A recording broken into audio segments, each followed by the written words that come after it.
오늘은 누가복음 9장 말씀을 가지고 먹을 것을 주어라 라고 하는 제목으로 같이 은혜를 나누려고 하는데, 이 누가복음 9장은 12제자를 내보내신 이야기, 그리고 12제자들이 선교 현장에서 승리 사역을 감당하고 돌아와서 예수님 앞에 보고를 하는 이야기, 그리고 예수님이 자신의 순환을 예고하고 또 예수님이 제자들에게 내가 너희들에게는 도대체 어떤 사람이냐 묻고 거기에 대한 대답을 듣는 이야기들이 쭉 전개됩니다.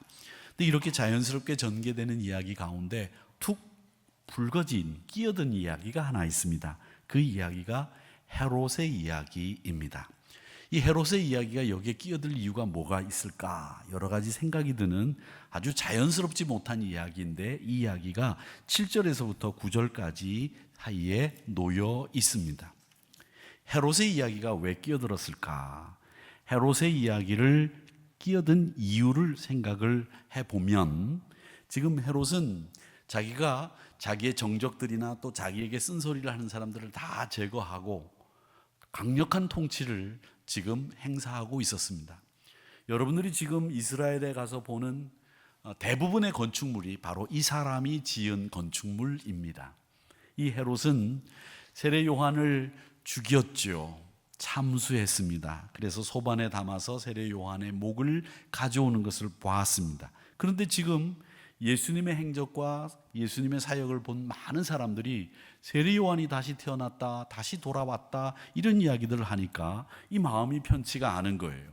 앞으로 자기는 편안하게 정치를 하면서 노년을 보내고 영원토록 분봉왕이지만 왕으로서 자리매김하고 싶었을 겁니다. 그런데 이 세례 요한과 같은 쓴소리를 하고 자기에게 죄를 지적하고 또 자기의 정치에 입지를 흔들리게 하는 사람이 나타났다고 하니까 영 마음이 불편한 거죠. 그 불편한 마음을 한마디로 표현한 것이 뭐냐면 7절에 이 모든 일을 듣고 심히 당황하니라고 되어 있습니다. 이 당황이라고 하는 것이 세례 요한의 마음이었습니다. 진짜 세례 요한이 살아왔다고 하는 것은 있을 수 없는 일이기 때문에 그는 믿지 않았습니다. 그런데 문제는 뭐냐면 군중들이, 많은 사람들이 이 세례 요한이 살아왔다고 하는 것을 믿었고, 또 살아왔다고 믿지 않는 사람들은 세례 요한과 똑같은 역할을 예수님이 한다고 생각하고 있었던 게 문제였고 헤롯을 당황케 했습니다. 로마는 나라를 정복하고 나면 그 정복한 나라의 왕을 그냥 분봉왕으로 세우고, 또 그 사람이 죽었으면 다른 왕을 세워놓고 자기들이 가지고 있는 종교적인 신념이나 자기들이 가지고 있는 생활 습관, 이런 것들을 그냥 따르도록 간섭하지 않는 이런 정치를 펼쳤습니다. 다만 분봉왕을 통해서 조세만 또박또박 들어오면 그들이 어떤 일을 하든지 용납하고 이해했다는 거죠. 그런데 로마가 가장 싫어하는 것이 있었는데, 그게 뭐냐면 봉기, 데모, 폭행, 또 혹은 폭력 사태가 일어나고 소요가 일어나는 것에 대해서는 항상 그 책임을 물었습니다.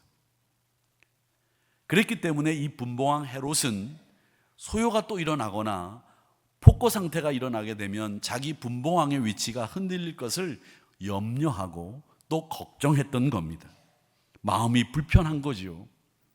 그래서 마음이 편치 못하게 지냈던 겁니다. 그렇습니다. 우리 사람들은 마음이 편하려고 하면 여러분, 자신의 마음 속에 어떤 마음이 있는지를 늘 살펴야 됩니다. 미워하는 사람이 있고, 보복하려고 하는 마음이 있고, 시기하는 마음이 있는 사람들이 마음 편하게 살 수 없죠. 근데 세상은 어떻게 우리들에게 가르치냐면, 보복하는 것이 정의를 이루는 길이라고 생각하고 보복을 가르칩니다. 보복을 통해서 정의가 이루어지는 거라고 가르쳐요. 그러다 보니까 온통 이 세계는 어떤 논리로 흘러가고 있느냐면, 보복의 정치가, 보복의 논리가 온 세상을 지배하고 그렇게 가르치고 그렇게 세뇌되어 가고 있다는 거죠. 근데 성경은 우리에게 보복을 가르치지 않습니다. 원수 갚으라고 얘기하지 않습니다. 원수 갚는 것은 하나님의 몫이고 너희들은 서로 사랑하라고 말씀하셨고 원수도 사랑하라고 말씀하셨지 보복하라고 가르치지 않았습니다. 보복이 정의를 이룬다고 가르치지 않으셨다는 거죠. 그렇다고 한다면 이 미워하고 보복하는 것은 마귀의 영향력 아래 우리가 아직도 있다는 겁니다. 용서하고 살면 어떤 상황에서도 이해하고 살고 우리가 하나님의 공의를 바란다고 한다면 어떤 상황에서도 당황하지 않고 두려워하지 않고 불편하지 않고 편안하게 살 수 있습니다. 근데 우리는 마음속에 늘 미움과 시기와 용서하지 않으려고 하고 그걸 꼭 갚아내야 되겠다고 하는 이 보복하려고 하는 마음을 가지고 있다 보니까 마음이 불편한 거예요. 그리고 세상도 보복하는 것이 정의를 이루는 것이라고 가짜의 정의를 가르치고 있으니까 거기에 쇠뇌돼서 거기에 편승해서 그리스도인들도 보복하려고 하는 마음을 다 가지고 있다는 거죠. 여러분, 두고 보자란 말 하지 마세요. 그게 다 뭐냐? 내가 언젠가 때가 되면 너에게 보복하겠다라는 뜻이죠. 무서운 말입니다. 그리스도인들에게는 용납되지 않는 말입니다. 그런데다가 헤롯이 당황하고 마음이 불편했던 이유는 많은 사람들이 선지자 엘리야가 왔다, 옛 선지자가 살아왔다 이렇게 이야기하고 그 예수를 추종하는 이들이 많아지면서 자기의 통치력 이런 것이 약화될까 두려웠습니다. 우리는 여기서 우리의 문제를 보는 거예요. 어떤 문제를 보느냐면 하나님이 보내신 예수님의 사역을 보면서 이분이 하나님의 아들이다, 이분이 하나님의 사역을 하고 있구나 이렇게 본 것이 아니라 인간들이 다 자기 나름대로 판단했다는 거예요. 엘리야다, 옛 선지자다, 세례 요한이 살아왔다, 먹을 것을 주는 분이구나, 내 병을 고치시는 분이구나. 헤롯은 소요를 일으킬 수 있는 분이라고 자기 멋대로 판단했다는 겁니다. 사람을 구원하고 하나님의 구원 계획이 이루어지고 있는데도 인간들은 자기 멋대로 자기 편리한 대로 예수님을 재단하고 판단하고 있었다는 말입니다. 여러분, 마태복음 6장 33절의 말씀처럼 그의 나라와 그의 의를 구하라는 말씀은 뭘 얘기하느냐면 네 멋대로 판단하지 말아라, 이 말씀도 포함되는 거예요. 네 뜻을, 네 생각을 함부로 발설하거나 그것을 실현하려고 하지 말고 하나님의 뜻과 그의 나라를 구하는 자세로 신앙생활 하거라, 이 말씀이에요. 하나님의 뜻이 우선이 되어야 되는데 우리 신앙인들도 자기 멋대로 판단하고 자기 멋대로 예수님을 재단하는 거죠. 엘리야다, 옛 선지자다, 세례 요한이 살아왔다. 그러면 이 헤롯 이야기가 왜 끼어들었는지를 우리는 분명히 알 수 있습니다. 누가복음의 저자는 이 누가는 계속 시종일관 우리에게 이야기하려고 하는 것이 뭐냐면 너희들 예수님이 누구인지 정확히 알아야 된다는 이야기를 계속하고 있어요. 그래서 20절에 내려가 보면 예수님이 제자들에게 묻습니다. 너희는 나를 누구라고 하느냐? 그러니까 베드로가 하나님의 그리스도이십니다 라고 예수님을 이야기하죠. 또 저 24장으로 내려가 보면 예수님이 죽었다는 이야기를 듣고 실망해서 엠마오로 내려가는 두 제자의 이야기가 나오는데 그들은 예수님을, 옆에 계신 예수님을 못 알아봤습니다. 그러다가 집에 들어가서 축사하시면서 떡을 떼어주시는 그 순간에 눈이 열리면서 예수님이 누구인지를 알아보았어요. 그러니까 지금 누가가 얘기하려고 하는 이 이야기의 온통 이 시종일관 중심된 핵심 내용이 뭐냐 하면 너희는 예수님이 누구인지를 잘 알고 있느냐, 이걸 지금 계속 우리에게 질문하고 있다는 거예요.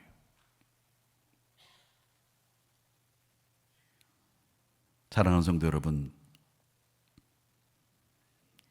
누가는 예수님을 제대로 알아보지 못하고 있는 제자들, 이 사람이라고 저 사람이라고 횡설수설하는 우리 인간들의 모습을 보여주시기 위해서, 그리고 우리들에게 예수님의 정체와 너에게 예수님이 과연 누구냐라고 하는 것을 묻기 위해서 이 헤롯의 이야기를 끼워 넣은 겁니다.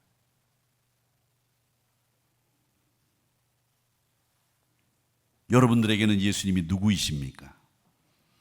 오늘날까지 이 헤롯의 이야기를 통해서, 선교 보고 사이에 끼어든 이 이야기를 통해서 예수님을 제대로 알지 못하는 우리들에게 경종을 주는 메시지, 그걸 주고 있다는 거예요.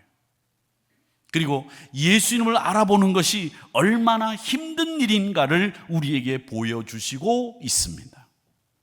이게 우리의 문제이기도 하죠. 여러분, 예수님을 제대로 보시기를 축원합니다. 우리는 예수 때문에 이곳에 모였고, 예수님을 따라 예수님의 말씀대로 살려고 이곳에서 예수쟁이라고 하는 이름을 가지고서 모였습니다. 예수를 믿고 예수의 말씀을 추종하고 그를 사랑하는 사람들입니다. 그러니까 그분을 정확하게 아셔야 됩니다.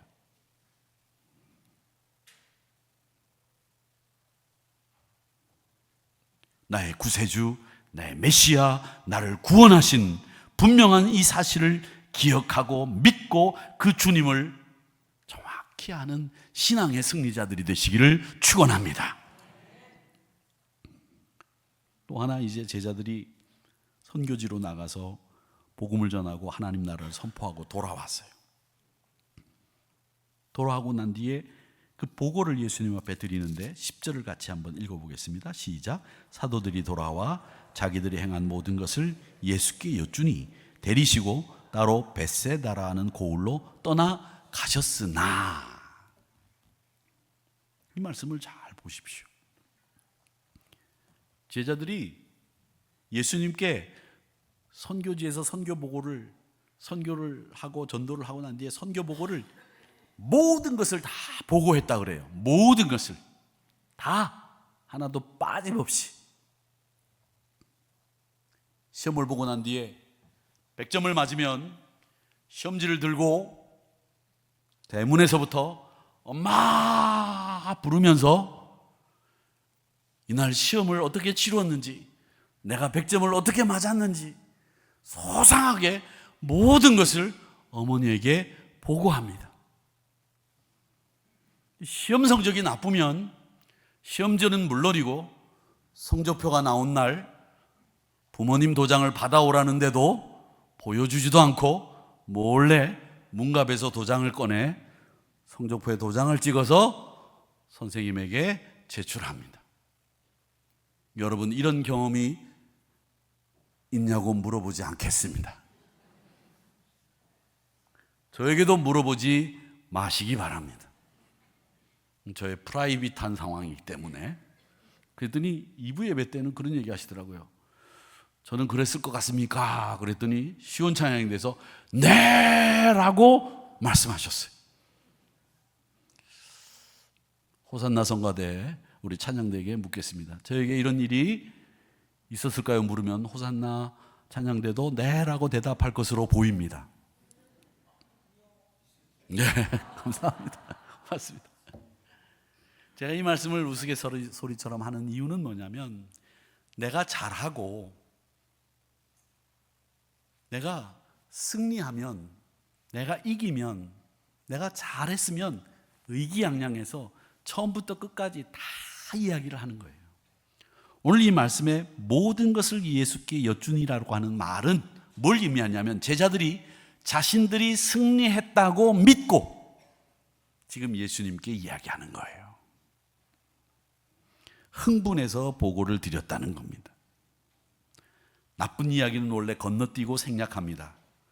그러나 자신을 드러내고 좋았던 이야기는 상세하게 보고하고 또 보고하고 널리 알리고 싶은 것이 우리 인간의 마음인지라, 여기에 모든 것을 예수께 여쭈었다라는 말은 놀라운 경험을 그들이 했다는 거고요. 그 경험을 예수님에게 상세하게 보고했다는 거죠. 그리고 난 뒤에 그 보고를 들은 예수님은 제자들과 함께 재충전의 시간, 우리 교회에서는 우리 목회자들에게 재충전의 시간을 스콜레라고 하는 라틴어를 써서 얘기합니다. 가톨릭에서는 피정이라고 얘기를 하지만 이 배우고 충전하는 시간이 이 스콜레를 갖기 위해서 재충전의 시간으로 벳세다라고 하는 고을로 옮겨가셨습니다. 11절 말씀을 보십시오.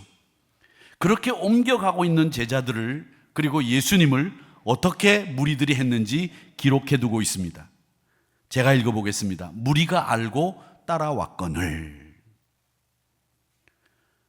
무리는 예수님이 오라고 한 사람들이 아닙니다. 그 사람들을 피해서 벳세다로 가신 겁니다. 그런데 그 사람들을 피해서 벳세다로 갔는데 예수님은 그 사람들을 어떻게 처리했는지 기록이 되어 있어요. 뭐라고 되어 있느냐면 예수께서 그들을 영접하사 이렇게 되어 있습니다. 재충전의 시간을 가지려고 했던 계획이 무산됐습니다. 다른 복음서에 보면 제자들이 주님과 함께 배를 타고 가는 동안에 그 배 방향을 눈치챈 무리들이 해변을 따라왔다고 기록을 하고 있습니다. 주님과 제자들은 초대받지 않은 사람들을 맞이해야 될 형편이 된 거죠. 그런데도 주님은 그들을 영접하셨다는 거예요. 여기서 우리가 배우는 게 있습니다. 뭘 배우느냐 하면 주님의 사역은 항상 일이 중심이 아니라 사람이 중심이었다는 거예요. 하나님의 일은 그렇습니다. 사람을 살리기 위한 일입니다. 그걸 잊지 마세요. 우리가 영혼을 구원하기 위해서 부름을 받았습니다. 회사처럼 이윤을 추구하고 새로운 아이템을 개발하고 그런 게 아니에요. 우리는 복음을 전하고 영혼 구원을 위해서 희생하고 속절없이 바치고 또 바치고 희생하고 헌신하고 이게 어리석어 보입니다. 사도 바울은 그래서 뭐라고 얘기했느냐면 그 복음의 능력을 세상 사람들은 미련하다고 했습니다. 그런데 그 미련한 것으로 우리에게 생명을 주셨고 우리에게 진리로 인도해 주셨다고 바울은 이야기하고 있거든요.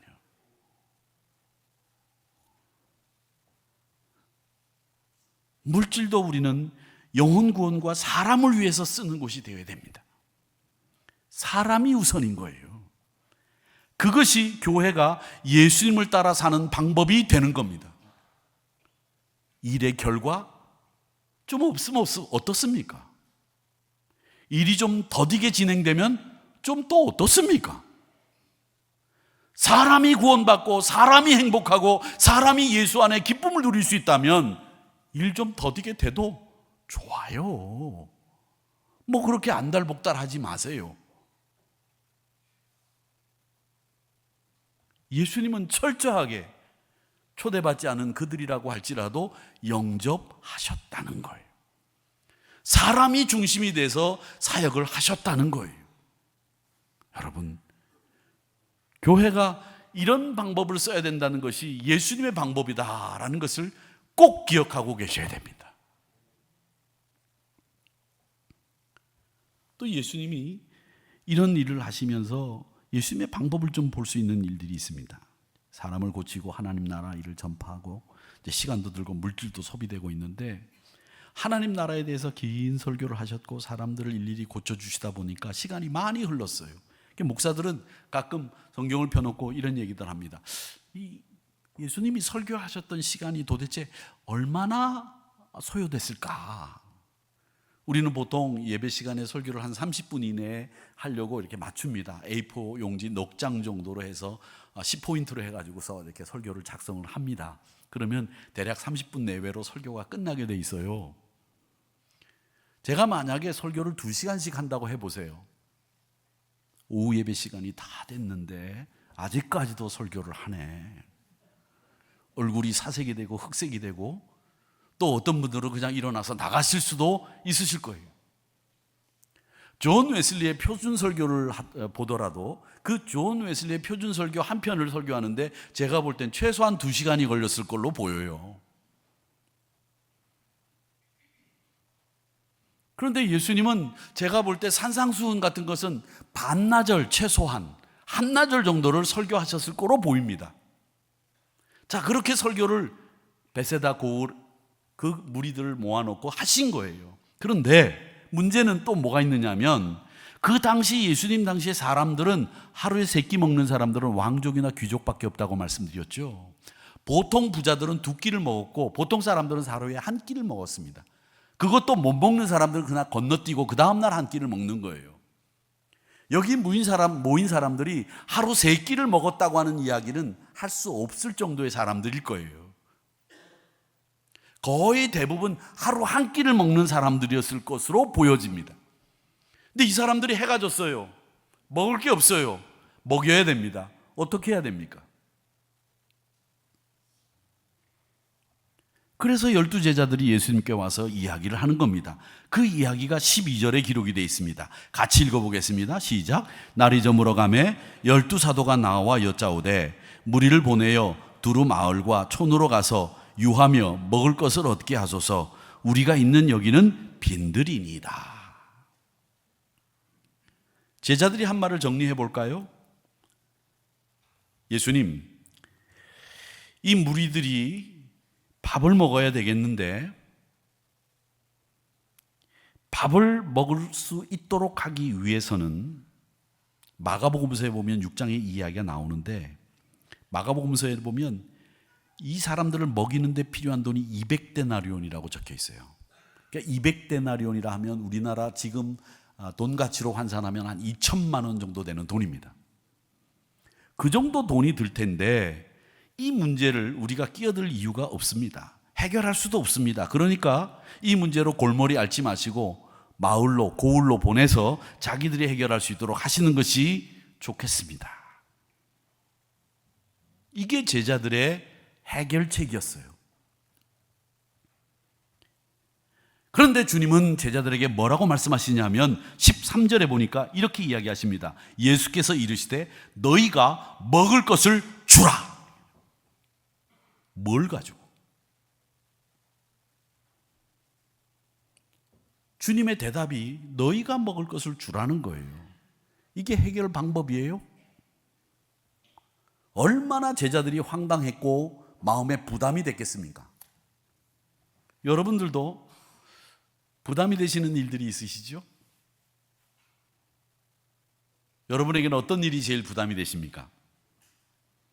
동생네 집에 문제가 생기고 부모님 때문에 형제 간에 갈등이 생기고 뭐 이런 문제들도 부담이 될 겁니다. 직장에서 다 어려운 일은 나에게 맡기고 내가 만나는 사람들 사이에서 내가 해결해야 될 짐이 제일 많고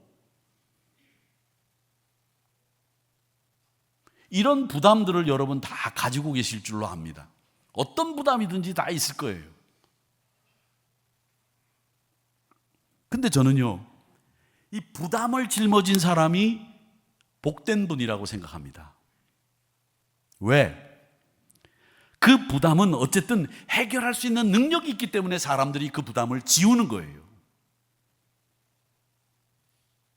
그리고 그분이 부담을 해결할 수 있을 뿐만 아니라 그 부담을 해결할 수 있는 자세도 갖추고 있기 때문에 그 사람들이 그에게 부담을 지우는 거예요.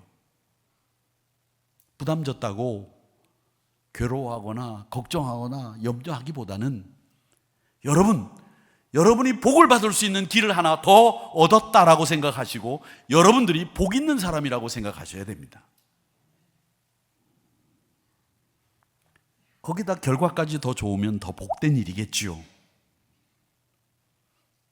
그렇게 제자들이 부담을 가지게 주님은 너희가 먹을 것을 주라고 하셨습니다.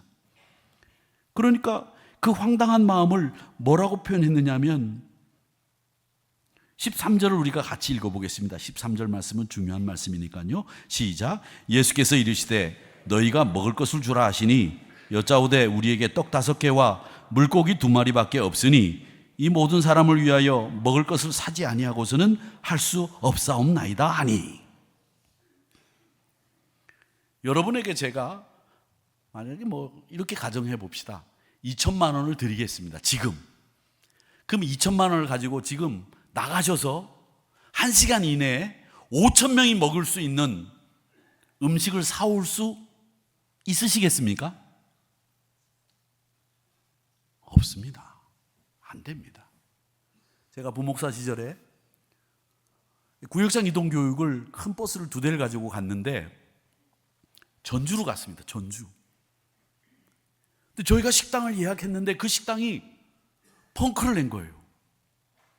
문을 닫아놓고 아무도 전화를 안 받아. 큰일 났어요. 이 2대에 나눠 탄 이 신자들을 밥을 먹여야 되는데 어떻게 해야 되는지 걱정이 돼서 가다가 만만해 보이는 곳을 식당을 들어갔어요. 들어갔는데 그 90명 정도 되는 인원이 착 들어갔는데 그 순간에 할머니 같은 분 3분이 그 90명을 다 감당하더라고요. 그래서 저는 이 전주를 사랑합니다. 진짜 손발이 그렇게 잘 맞는 건 저는 평생 보지를 못했어요. 착착착착착착착착 1시간 이내에 90명이 예약도 안 하고 간 그 식당에서 밥을 싹 먹고 일어나서 출발할 수 있었습니다. 90명만 하도 머리가 아픕니다. 그런데 5,000명을 돈이 있다고 어디서 밥을 먹입니까? 어디서 밥을 삽니까? 빈들인데. 할 수 없는 거룩한 부담이죠. 그러니까 이 제자들이 뭐라고 얘기하느냐, 13절에 읽은 것처럼 우리에게는 떡 5개와 물고기 2마리밖에 없으니 이 모든 사람을 위하여 먹을 것을 사지 아니하고서는, 원래 본문은 여기서 끝이 납니다. 본문은 여기까지밖에 없어요. 원래 성경 본문은 할 수 없사옵나이다 라고 하는 말씀은 여러분 가지고 있는 성경 중에 작은 글씨로 되어 있는 분들이 계실 거예요. 이 작은 글씨는 번역하시는 분이 삽입해 넣은 거예요. 독자들의 이해를 돕기 위해서 삽입해 넣은 거지 원래 성경에는 없던 말이에요. 이 말씀은 뭐냐면 사지 아니하고서는 이라고 하는 말로 끝난 거예요. 말이. 이 말은 뭐냐면 제자들이 말꼬리를 흐렸다는 거죠. 즉 예수님 말씀 못 듣겠습니다. 사지 않고서는 돈이 있어도 못 사는데, 고개를 휘저으면서 황당한 마음에 이 말씀을 한 거예요. 남자만 5,000명이잖아요. 여자는 5,000명 아니겠습니까? 어린아이는 없습니까? 노인네는 없습니까? 저는 여기서 이런 생각을 했어요. 예수님이 말씀하시는데도 제자들이 흥흥거리고 고개를 휘젓고 불만을 드러내고 이렇게 말을 안 듣는데, 목사가 이야기한다고 교인들이 말을 들을 거라고 너 대단히 착각하고 있구나.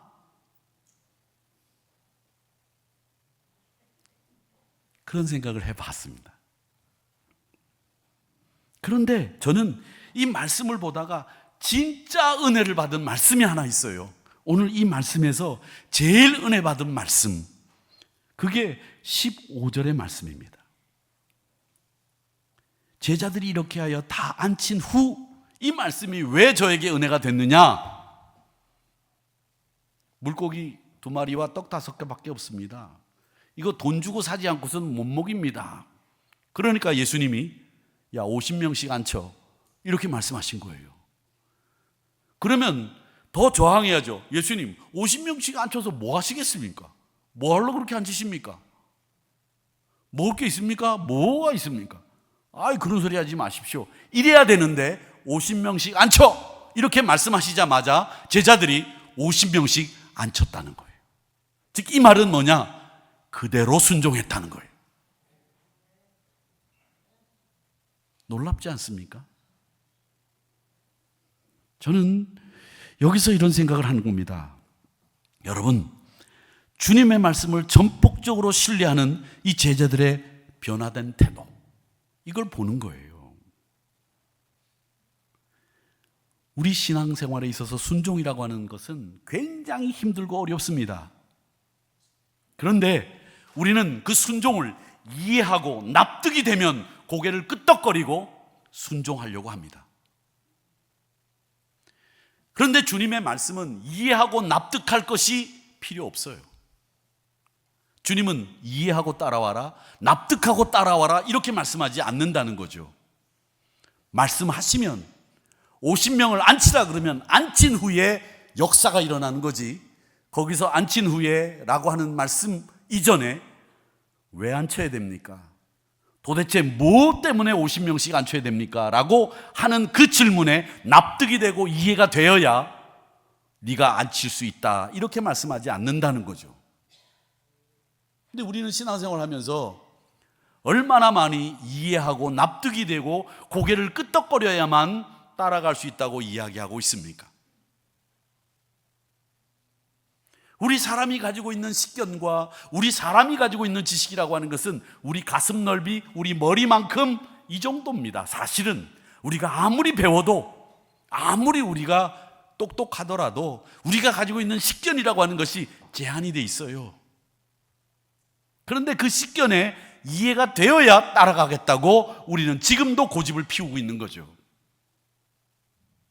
저는 어릴 때부터 어머님이 늘 그런 얘기를 하셨습니다. 장용아, 너는 이마가 좁아서 네 소갈머리도 좁다. 그래서 저는 나중에 어른이 돼서 머리가 좀 빠지면 앞머리부터 빠지기를 원했어요. 좀 이마가 넓어지기를 원했습니다. 그리고 이마가 넓은 분을 보면 늘 부러웠어요. 저분은 얼마나 이해력이 넓고 마음이 넓으실까. 저는 소갈머리가 없고 저는 다른 사람을 잘 이해하지도 못하는 아주 못된 사람이었습니다. 그런데 우리가 다 그렇다는 거예요. 우리가 가지고 있는 식견, 우리가 가지고 있는 경험, 우리가 가지고 있는 것에 납득이 되어야만 순종하는 이런 신앙생활을 지금도 하고 있다면 오늘 이 15절의 말씀, 50명씩 앉히라는 말씀에 그대로 앉히는 제자들의 순종을 우리가 본받기를 원합니다. 말씀 앞에서는 예만 있고 아니요가 없다고 하지 않았습니까? 제자들처럼 앉히라면 앉히시고, 그렇게 되면 놀라운 일들이 벌어지는 거예요. 주님이 축사하시고 떡을 떼어주니까 그 5,000명에게 떡을 나누고도 12광주리가 남는 역사가 일어난 거죠. 신나게 나누고 같이 즐거워하며 먹는 이 축복의 현장을 경험하게 된 거죠. 언제? 앉히라고 했을 때, 그대로 순종하며 앉혔을 때 이런 역사들이 일어난 거예요. 말씀을 정리합니다. 누가는 이 헤롯의 이야기를 통해서 우리에게 질문합니다. 너에게 예수님은 어떤 분이냐? 베세다 고을로 가시면서 초대하지 않은 이들이 오실 때 그들을 영접하신 주님의 모습을 통해서 주의 일은 사람이 중심입니다 라고 하는 것을 배우게 합니다. 예수님의 사역 앞에 너희가 먹을 것을 주라고 하는 말씀에 고개를 휘젓고 불만을 터뜨리고 말끝을 흐렸던 제자들은 50명씩 앉히라고 하는 말씀 앞에 자기의 지혜나 자기의 지식이나 자기의 식견 상관없이 그대로 순종했습니다. 이런 신앙에 말씀을 전폭적으로 신뢰하고 믿어드리는 우리의 신앙 태도, 이걸 지금 이 말씀은 우리에게 요구하고 있는 겁니다. 이 말씀을 반드시 여러분의 말씀으로, 이 교훈을 여러분의 교훈으로 받아서 여러분의 삶 속에서 순종을 통해서 5,000명을 먹이고도 남는 12광주리의 축복을 경험하는 기쁨의 잔치들이 여러분 삶 속에서 날마다 일어나게 되기를 주님의 이름으로 축복합니다.